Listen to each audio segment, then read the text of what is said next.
రైతు సోదరులకు నమస్కారం. ఆంధ్రప్రదేశ్లో దాదాపుగా ప్రతి సంవత్సరం 22 నుంచి 23 లక్షల హెక్టేర్లో వరి సాగు చేయబడుతుంది.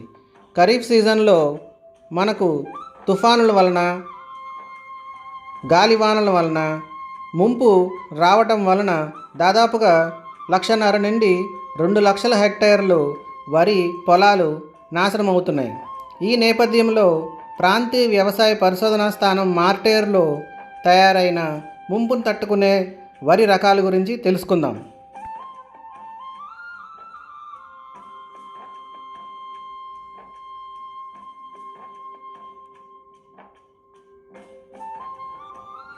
MTU 1064 ఇది 150 రోజుల కాలపరిమితి కలిగి సన్నగింజ రకం.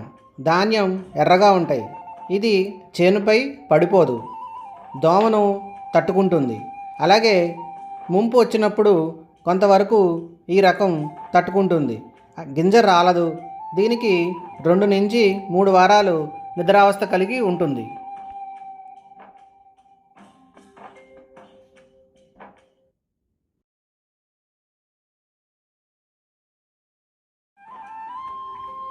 PLA 1100 ఇది 155 రోజులు కాలపరిమితి కలిగిన రకము.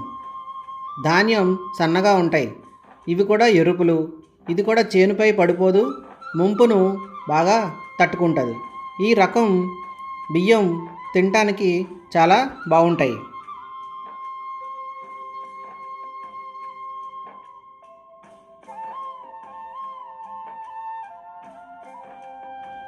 పదకొండు 72 ఇది క్షీర అని పిలుస్తారు. ఇది 155 రోజుల కాలపరిమితి కలిగిన సన్నగింజ రకం. ముంపుని తట్టుకుంటుంది. అగ్గి తెగులును, ఎండాకు తెగులును, ఆకుమచ్చని ఒక మాదిరిగా తట్టుకుని 2 వారాల నిద్రావస్థ కలిగిన రకం.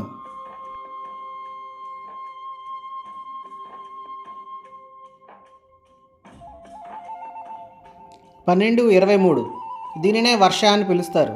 ఇది 155 రోజుల కాలపరిమితి కలిగి ముంపుని తట్టుకునే రకం. ఇది ఎండాకు తెగులును, అగ్గి తెగులును ఒక మాదిరిగా తట్టుకుంటుంది.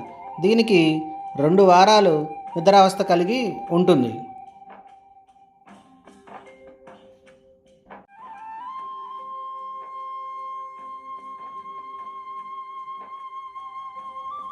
MTU 1140 భీమా 145 రోజుల కాలపరిమితి కలిగిన రకము.